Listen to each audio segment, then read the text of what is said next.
had a wonderful, wonderful long weekend. I'm pumped as always just to be able to be up here in front of you guys and talk a little bit about everything that we discussed this weekend, everything that went on. You've already got a good little glimpse of what we got to see with the video. That's actually the first time I've seen the video. That was a lot of fun to watch back. I think that's probably the first time any of our students have seen it too. So you got to see a little bit. You've heard it explained from Michaela and from Cole, and heard it explained from me a couple of times in an announcement in the last few weeks. But just a few pieces we kind of emphasize is so for these DNOW weekends, when we come together, there's a topic, right? There's something that we want to discuss that we're going to stick on all weekend. And the topic we stuck on this weekend was outsiders. And so as we're kind of starting to talk about this is the fourth lesson on the same passage that our high schoolers have gone through, right? So they've been exposed to this story of the woman at the well, right? And if you've been in church, this is something that you've probably heard before too. And this may be your first time hearing it. But there's something I want to encourage you for is I know this term of outsiders and looking at people who are on the outside, looking at people who don't fit in, looking at people who just are socially off or any other kind of description of that. That sounds like such a great high school topic, right? That sounds like something we can all think of our time in high school, think of the kids that sat by themselves, think of the kids that just didn't seem to mesh with everybody else. And we can think, wow, this is something that our teenagers need to hear. This is something that they need to dig into. This is great. And it is, man. And it's a fantastic thing to have them here. But I think for probably a lot of our adults, it's something to easily kind of think it's just a high school topic, all right? It's something that we don't think about. But I want to remind you that you see people that are pushed to the margins every day. That every day when you go through your life, you find people who don't fit in. You find people who don't get the love that the rest of us do. You find people who don't find the acceptance that the rest of us do. Just a lot of times they've learned to hide it a little bit better. So as we kind of go through this, just do me a favor and try not to just see this as somebody else's issue. Let's embrace this, because this is something that I think we all overlook just a little too much. So just kind of looking on the lighter side of DNOW, you got to see some of the games. You got to see a lot of the fun things we did. So we had a theme for that too, right? We did the Olympics, right? The Winter Olympics. You can kind of see our video from the skating rink. How many of y'all know what broom ball is? Just show of hands. You kind of saw it. So if you don't know what broom ball is, basically, you go to the skating rink and they set the hockey goals out and they give 40 kids a stick and throw a ball out there and say, have at it. And you just play hockey without skill or speed or balance or anything. A lot of kids fall and slip in, and I'm telling you, man, it was a hit and a thump and a fall and a crash. That was just Garth, yeah. Garth had a rough go, but it was a lot of fun, man. So that was the easy part of getting the Olympics down. It's that darn 75-degree weather in February made the rest of it a little bit harder, right? We had to get a little creative. We did cross-country skiing. We just taped PVC pipe to kids' feet and told them to run around the church. We did the luge. The luge was fun. We just kind of took them out to the hill right at the beginning of the thing. We put them on a skateboard and told them to go for it and just let them roll on their stomachs, and that didn't work out near as well as I hoped it would. Noah did pretty well at it. Noah, you were the biggest loser by far, I got to tell you. I've told that joke 5 times, and nobody has laughed at it. It is funny. That is a funny joke. No one has laughed at that. But anyway, so we kind of talked about this in our Sunday school hour with the kids, right? We had an absolute blast over the course of the weekend. But if we take nothing away from it, but we had a good time, it's fun, but it's kind of a waste, right? So let's dig into the passage that we kind of spoke about, and let's see a little bit about what we've discussed. So we're going to be in John chapter 4, and I'm going to be starting in verse 3. It says, he left for Judea and departed again to Galilee, and he had to pass through Samaria. So he came to the town of Samaria called Sychar, near the field that Jacob had given to his son Joseph. Jacob's well was there, so Jesus, wearied as he came from his journey, was sitting beside the well, and it was about the 6th hour. All right, so Jesus is traveling. I mean, this is in the heart of his ministry, right? He's getting things going here, and he's having to travel from Judea to Galilee. So if you don't, just a little geography kind of hint, Judea is going to be in the south, and Galilee is going to be in the north, and there's Jews in both places, right? And in the middle is Samaria.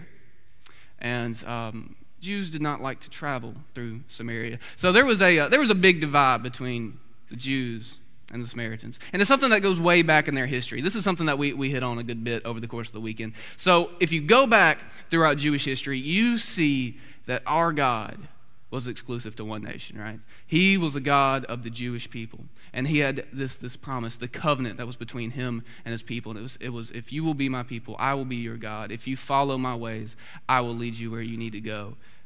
That was the deal that was made there, right? And it was something that was held sacred. It was something that was broken a lot over the course of, Jewish history, right? It was something that was bent a lot.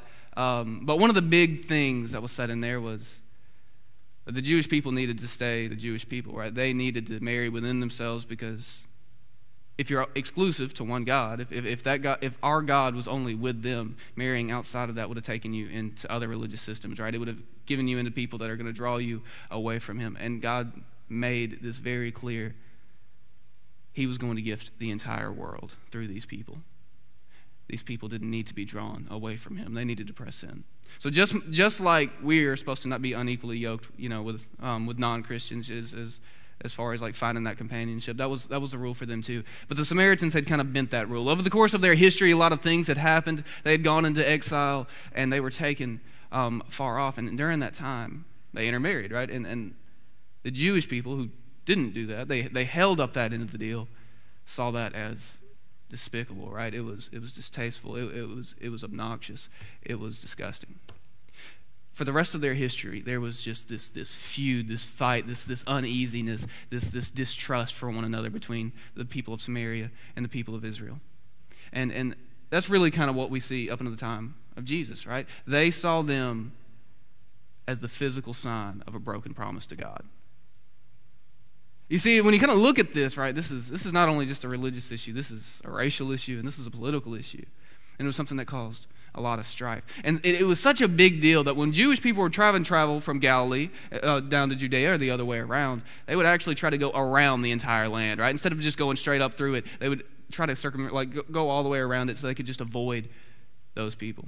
But we don't see Jesus doing that, right? Jesus goes straight through the middle of it. He's not concerned about it. And we see him arriving in Samaria at this well. And it says it was about the 6th hour, about noon. So let's keep reading in verse 7. And a woman from Samaria came to draw water. And Jesus said to her, "Give me a drink." For his disciples had gone into the town to buy food. And the Samaritan woman said to him, "How is it that you, a Jew, asked me for a drink from me, a woman from Samaria?" For Jews had no dealings with Samaritans. And Jesus answered her, "If you knew the gift of God and who it was that was saying to you, 'Give me a drink,' you would have asked him, and he would have given you living water." And the woman said to him, "Sir, you have nothing to draw water with, and the well is deep. Where will you get that living water? Are you greater than our father Jacob? And he gave us this well and to drink from it himself, as did his sons and his livestock."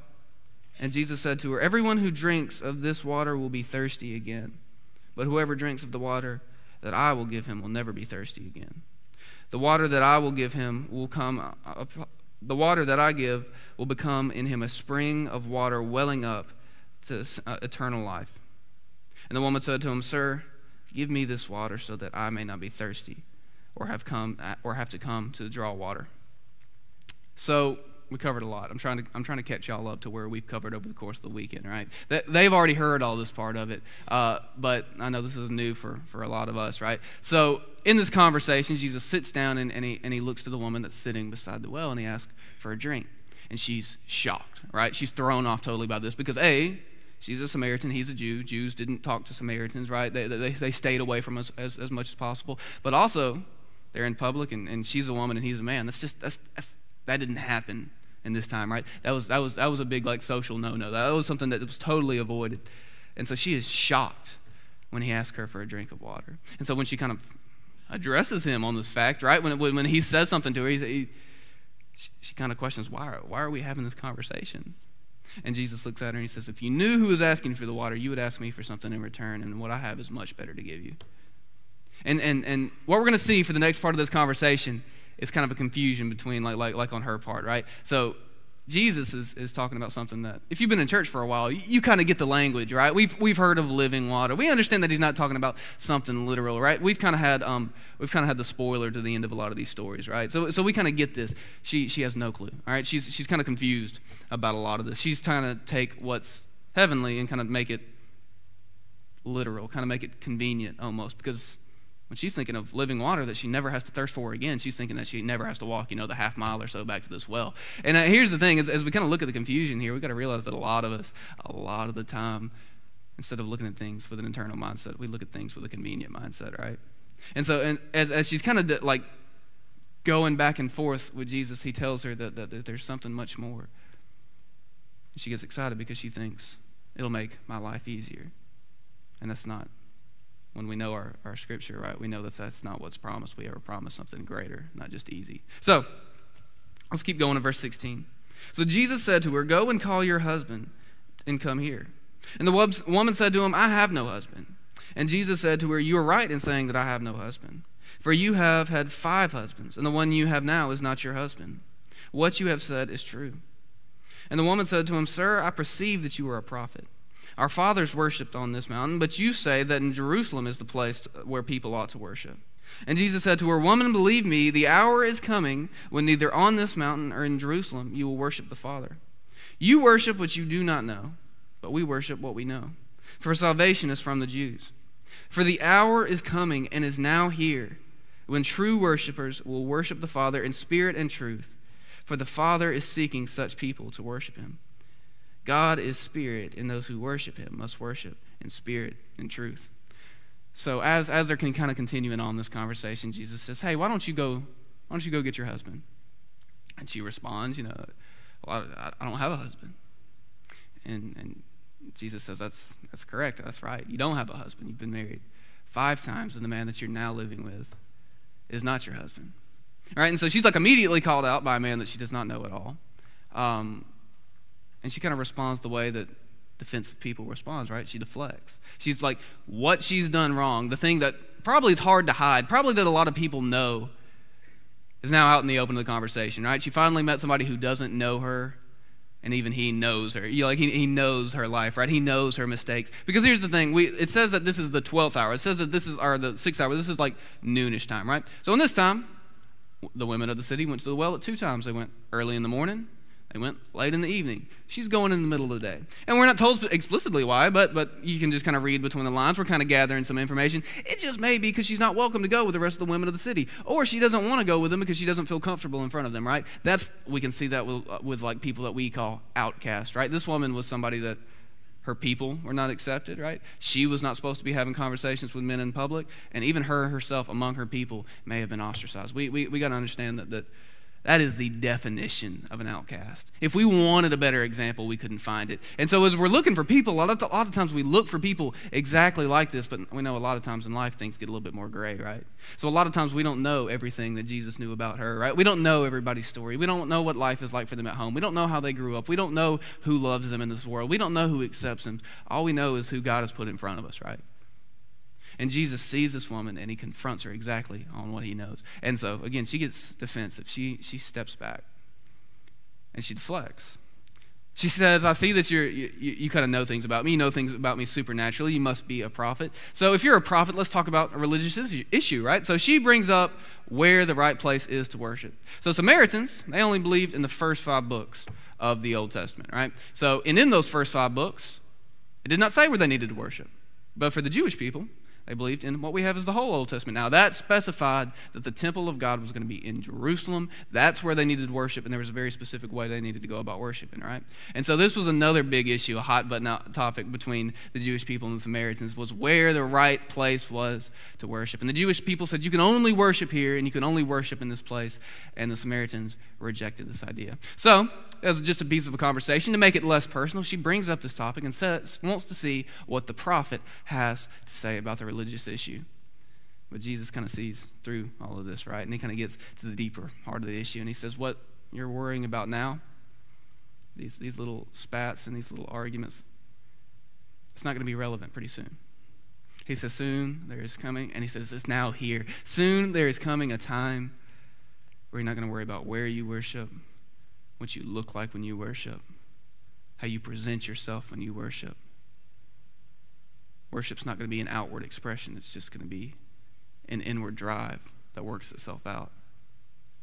It says when you worship a God who is a spirit, and you worship through the Spirit.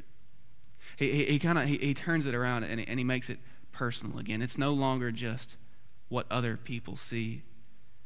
It's what's coming from deep within you, right? This living water. That's what it does. It brings about life. It brings something out of you that wasn't there, right? It's poured on your soul and it sprouts something like plant growth or something like that. It's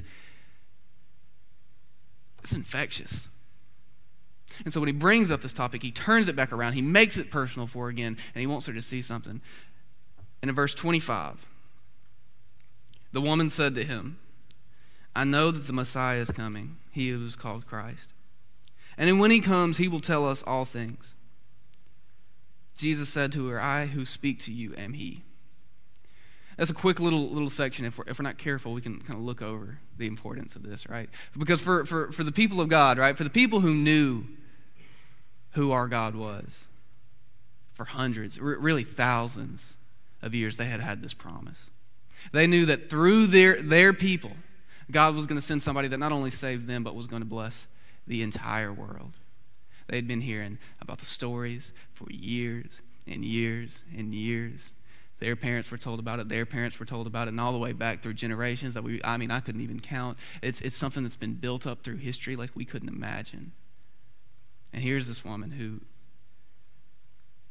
just has it rough. If there's anybody that sees the brokenness in this world, right, it's her. All right, she sees it in herself, but she sees it in the world around her. She sees it how her people are rejected. She sees it how she is marginalized as a woman, and she sees it because she's forgotten by those who she belongs to. And it says she knows she can hope because the Savior of the world is coming, right? And just like, we hear that Jesus is coming back, and we know that he's coming back at some point. We have hope for that, and we get excited about that. And we know that one day that all this brokenness, all this shame, and all these things that we just see around us, that we just know it's not meant to be like that. One day it won't be there. And we know that's how it's going to be, right? And while we know that's how it is, we may not necessarily know that's going to be in our lifetime, right? Because it's been 2,000 years and since Jesus has come. And just if you want to go sheer numbers, right? Like the chances are that it's probably not our lifetime if it hasn't been in the last 2,000 years. It could be whenever he wants it to. But if we think about it, we almost kind of think of it, well, he will come. And when he does come, it's going to make it better.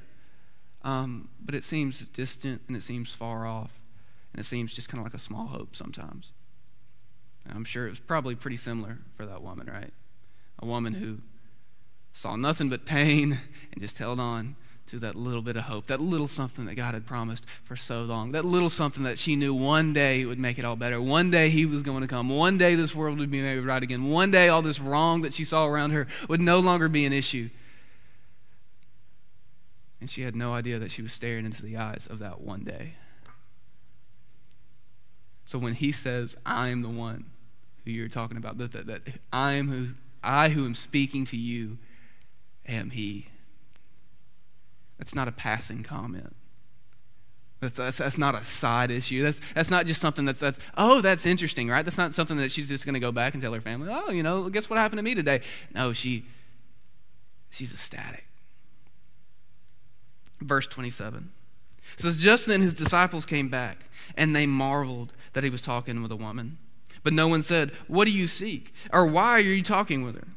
So the woman left her water jar and went away into the town and said to the people, come see a man who told me all that I ever did. Can this be the Christ? And they went out of the town, and they were coming to him. This woman heard the news, right? And she gets so excited that she leaves, right? She had walked this half mile out to this well in the middle of the day in the heat, and she didn't even think about it, man. She just ran off. She left it. She didn't care. She got so excited that she took off into the town, and she could not help but tell people. This woman who was accepted by nobody, this woman who had no love from the people, she had no fulfillment from her relationships. That's why else would she go through so many, right? This woman who had hurt so much gets so excited about this hope that she has found, and she cannot help and go off and tell everybody. It doesn't matter that the disciples have like come back and they're like gawking at her, right? It doesn't matter like how people are looking at her, because the disciples have come back and they marveled, right? Like they can probably kind of get an idea of where Jesus kind of stood on this kind of like Jewish Samaritan issue, right? Because they went through Samaria. So we get the story of the Good Samaritan at some point, like in the Gospels, right? Like they're probably understanding that some of these issues are starting to break down, that he's coming to get away, to take away some of these barriers. But they can't help and be shocked when they see her, when they see Jesus speaking to a woman like that. Or just a woman in general, just a Samaritan woman. And you got to understand, for these people to come back and marvel, these weren't like high-class people, right? The disciples weren't the best of the best, right? These weren't like your Harvard alumni. These were blue-collar fishermen who were from Galilee, which was, like the backwoods. That was out there, right? They weren't anybody noble. They weren't anybody special. These were just ordinary people, and they were shocked to see Jesus come back and talk to her. But nobody said anything. They just watched. And she paid them no mind. She took off and she went and told people. She went and found people. And she went and shared the gospel of Christ when she had only received it just a little while ago. Man, that's incredible. We have a woman that does not look religious at all, right? She doesn't look like your church crowd. And she took off and ran just to share the gospel with people. When's the last time our church crowd did that? See, that's the amazing thing, man.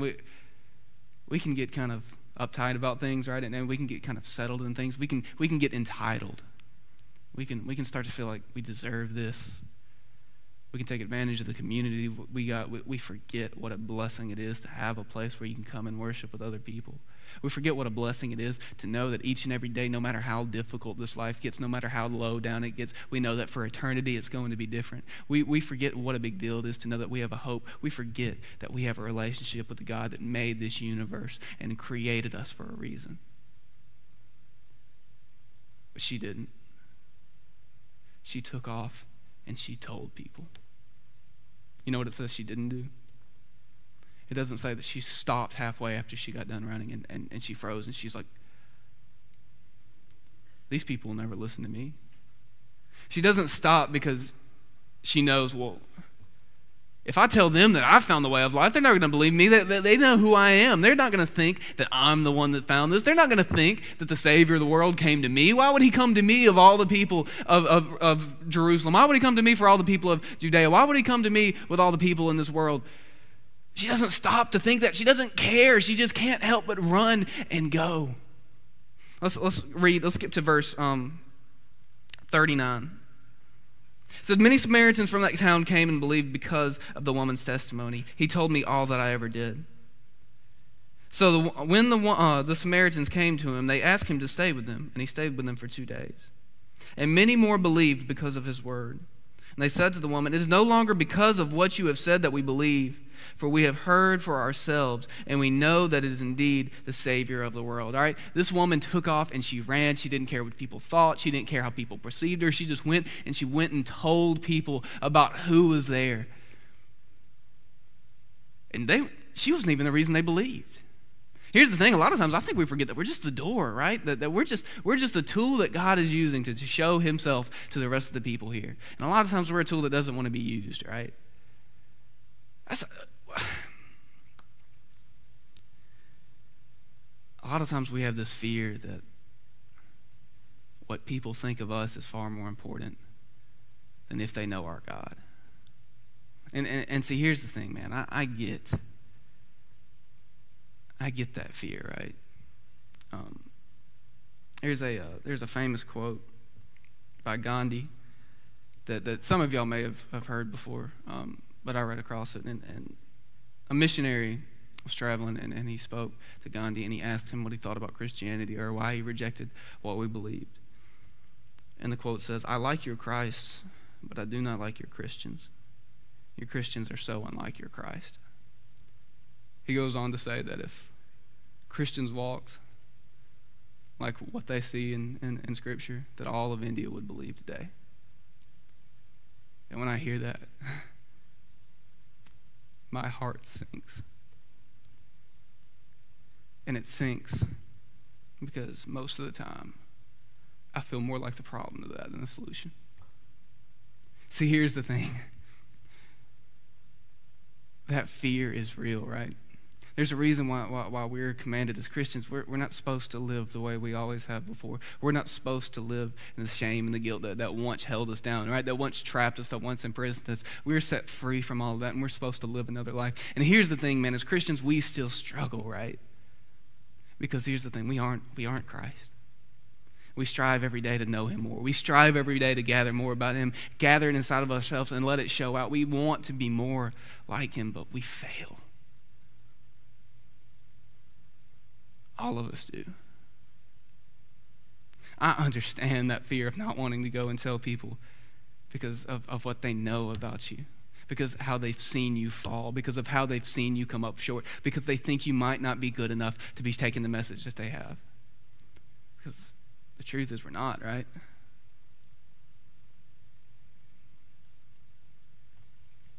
So,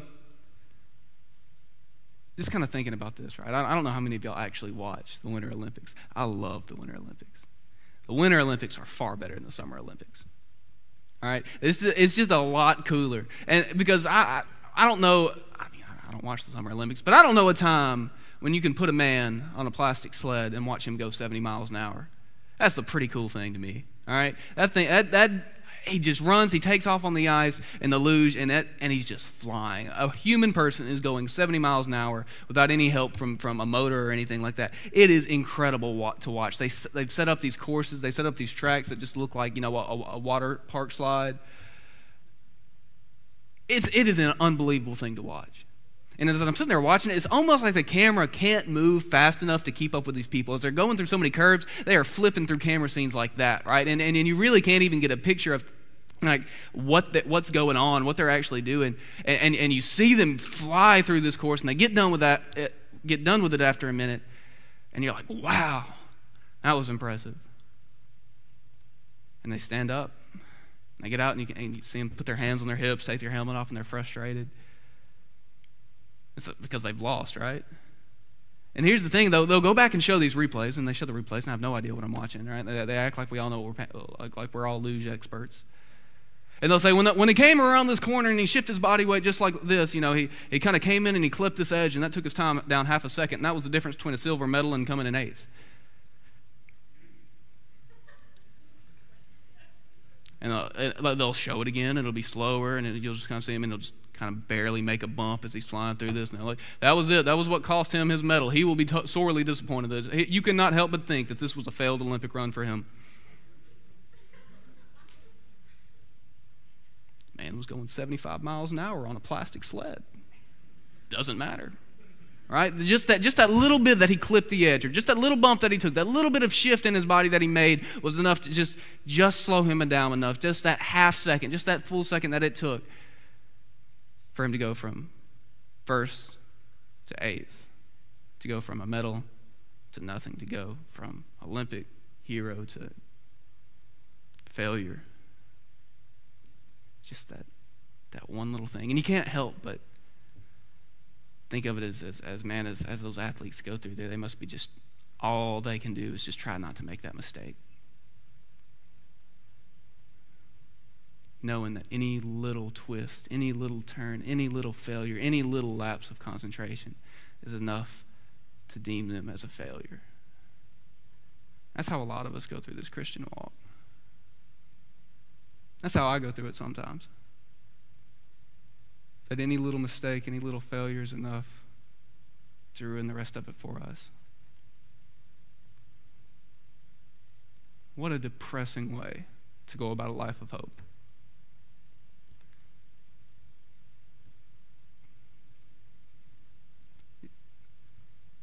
Paul talks about in Hebrews chapter 12. He talks about a race of endurance.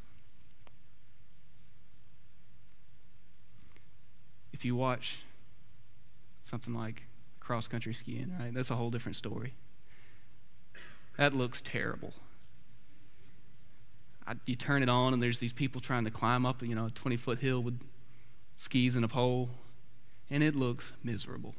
You got to imagine, man, being at a high altitude, trying to climb a hill with skis, doing that for I don't know how long those things last. I couldn't watch a whole thing of it. Like it's a long time.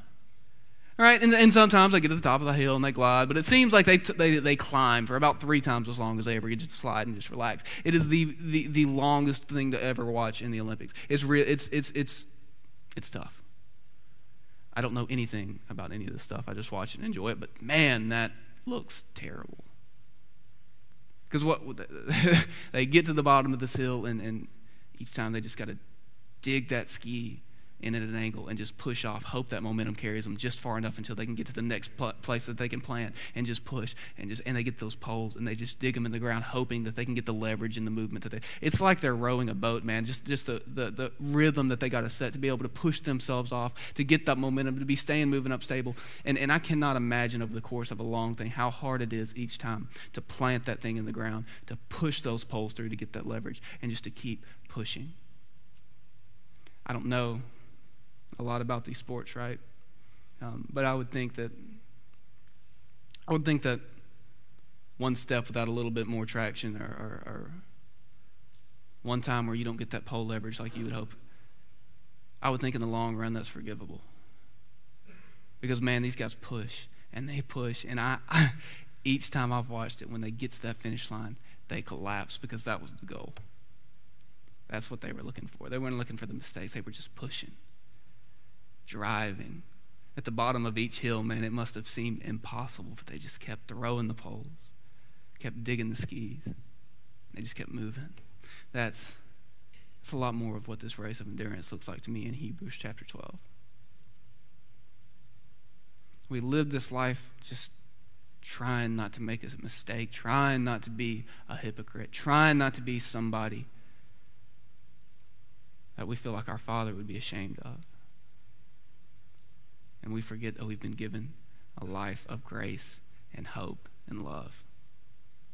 We've been given so much more than what we even realize and what we can gather, what we can grasp. I understand that fear of not wanting to share because you don't feel good enough, but none of us are. This woman didn't take the time to stop and think about it. She took off.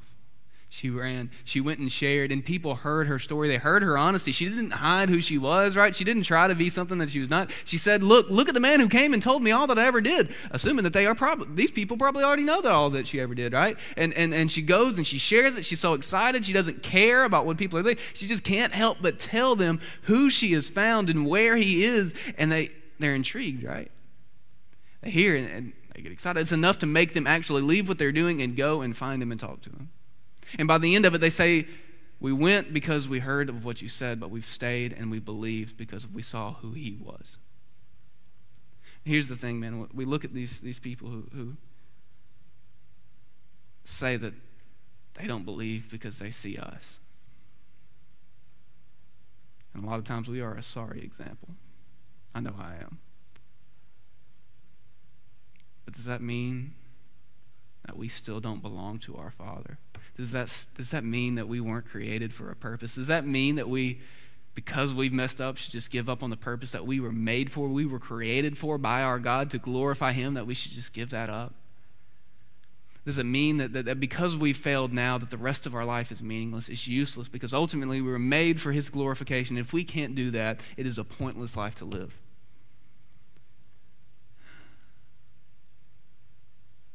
It's a race of endurance. After each slip or fall, when you're climbing that hill, when you're sucking in the cold wind that's burning your lungs, when you're trying to push through, when you can't see the finish line, but it's out there, we have hope. And that hope is the grace of Christ. See, here's the thing, man. Every one of us are broken people. Every one of us are messed up. Every one of us are fallen, and none of us deserve the gift that God has given us. But he's given it to us anyway. Let's turn to Luke. We're going to be in Luke chapter 14, and this is a parable that Jesus tells that has always kind of stuck out to me. Luke chapter 14, starting with verse 16. But he, being Jesus, he said to him, A man once gave a great banquet, and he invited many. And at the time for the banquet, he sent for his servant and to say to those who had been invited, 'Come, for everything is ready.' But all alike they began to make excuses. The first said to him, 'I have bought a field, and I must go and see it. Please have me excused.' And another said, 'I have bought 5 yoke of oxen, and I need to go examine them. Please have me excused.' And another said, 'I have married a wife, and therefore I cannot come.' So the servant came and reported these things to his master. Then the master of the house became angry and said to his servant, 'Go quickly into the streets and in the lanes of the city, and bring me the poor and the crippled and the blind and the lame.' And the servant said, 'Sir, what you have commanded has been done, and there is still room.' And the master said to the servant, 'Go out to the highways and the hedges and compel people to come in, that my house may be filled. For I tell you, none of those men who were invited shall taste my banquet.'" The idea is the party's being thrown, right? The feast is being prepared. The celebration is ready. And when the master sends out to get those most worthy, to get those in the community that have respect, to get those of the people that stood out, the people looked up to, those people didn't want to come. So those people had things better to do, right? It said, "Please have me excused because I have to take care of this business matter. Please have me excused because I have this family thing going on." The polite thing that they're saying is, your feast, your party, your celebration is not my priority. I have other important things going on. Thank you for the invitation, but I don't need what you're offering. It says the master became angry, right? He was so angry that he told the servant to go out into the streets and find the people who were not invited, to find the people who had no respect, to find the people that were not looked up to find the people that were not honorable in the city, to find the poor and the crippled and the lame and those who were not exalted. And he says, bring those in. And once those people were brought in, there was still room. There was still room in this party. So he says, go outside of the city. Go and find the people on the highways. Go and find the people on the back roads. Go and find the people that have been pushed so far out that they're not even recognizable as outsiders anymore. And I want you to draw them in. And I tell you what, the people who are honored, the people who were invited, shall never taste of my banquet.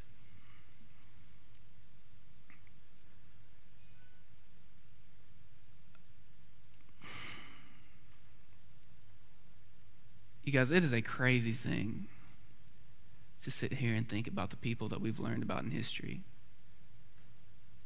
The great people, the good people who have done very good things in this world,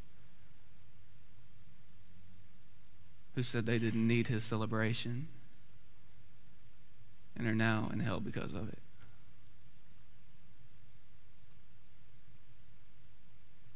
That's a heavy thing to think about.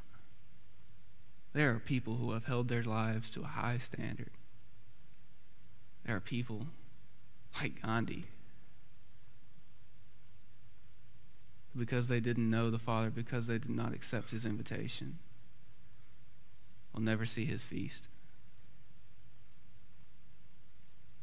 But then there's us. Right? So we see that by process of elimination, the only people that will see it are the marginalized. The only people that see it are the ones that weren't honored. The only people that will see it are the people on the outside. So by definition, if we are assured of our faith, we know that we're outsiders. We don't belong, man. This life, it's a pilgrimage, man. It's a journey. We weren't made for this world. Our guest speaker that came in for the weekend, he gave a quote from C.S. Lewis that I'm really fond of.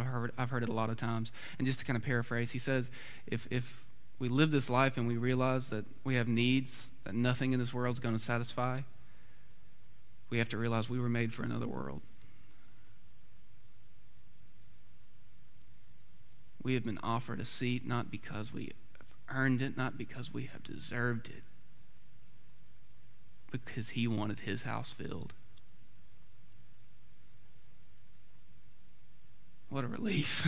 What a celebration. What an awesome thing to know that we were the outsiders. What a beautiful thing to know that we were the losers. What a wonderful idea to know that because we weren't accepted, we have been accepted. What an idea to know that regardless of our imperfection and our failure,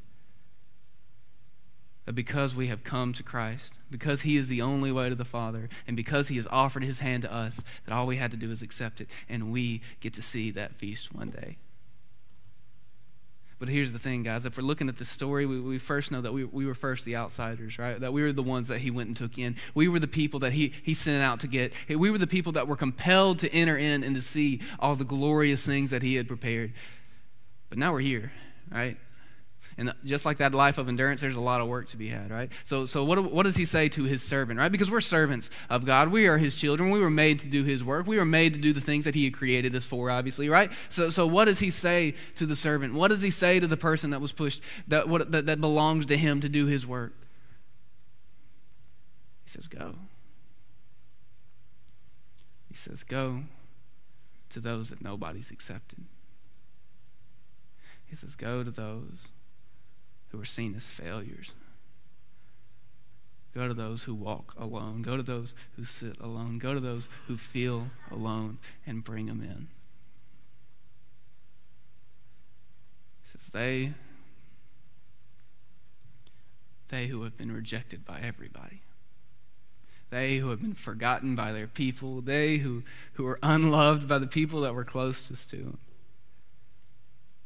Those are the people that I love. Those are the people that I've brought in. Those are the people that I accept because of what my son did on that cross.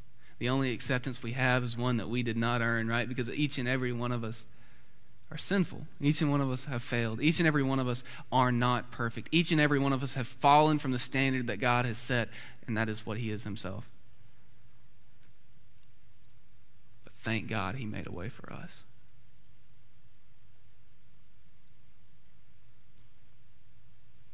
Sometimes we like to think of ourselves as the honored ones. And we like to think of ourselves as the cherished ones, the respected ones. And even though we've already been accepted, we sit here and we see the invitation to go out and bring in other ones, and we say, I have higher priorities. So here's the thing, man.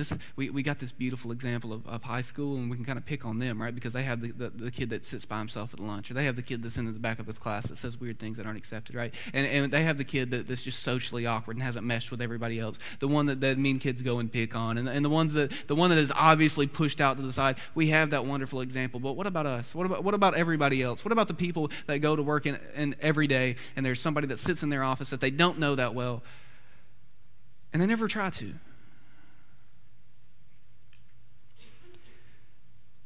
We kind of talked about this earlier with the youth this morning, and I kind of want to bring this up. A lot of times we get confused between the difference in loving people and loving on people, and I can come up to you and I can shake your hand, and I can tell you it's great to see you, and I can ask you a question about your kids or your wife or your family or whatever else, but I may not think about you for the rest of the week, because that's how we are, right?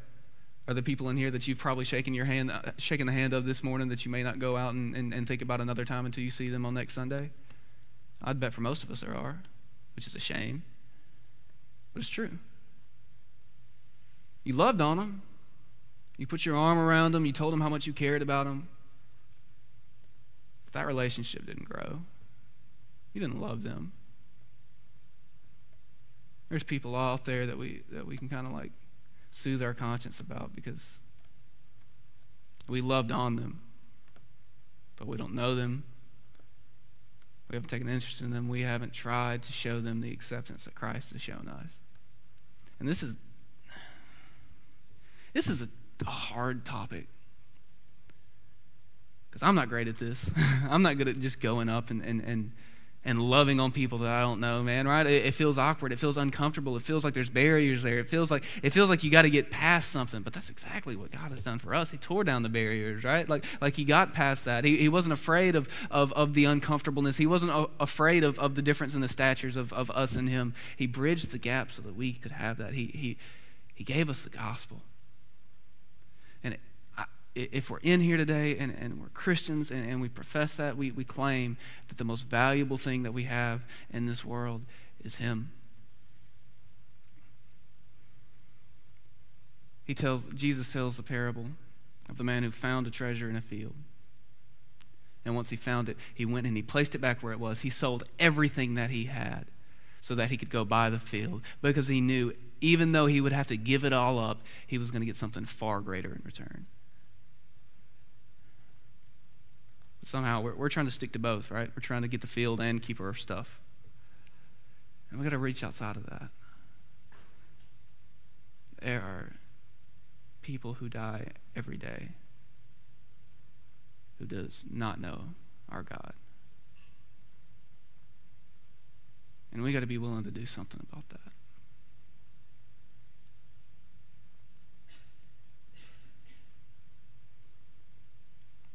You know, when Gandhi makes that comment about us not being like Christ, again, he's right, man. The number one reason why people don't want to step in this place is because of hypocrisy. And that's something that we got to be straight with God about, right? We got to go before him. That's a whole different lesson. But we're offered freedom, and we need to take advantage of that. And we don't do that all the time. We fail. But here's the thing, guys. Thank God it's not required of the perfection of Christ to have his love. Our Father loves us when we fail, right? This isn't a business deal. He cherishes us. As we go out and we go into our lives, and y'all can come on up, and as we see the people that we just kind of brush by, not necessarily the people that are just so obviously rejected, know that those people may have no hope in this world. Know that those people may be lifeless. Know that those people may not receive the love that we do, and know that at some point, all of us were in the same boat.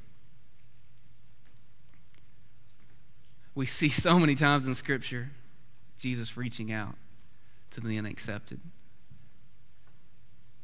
Now we have to go and make sure that we accept him too.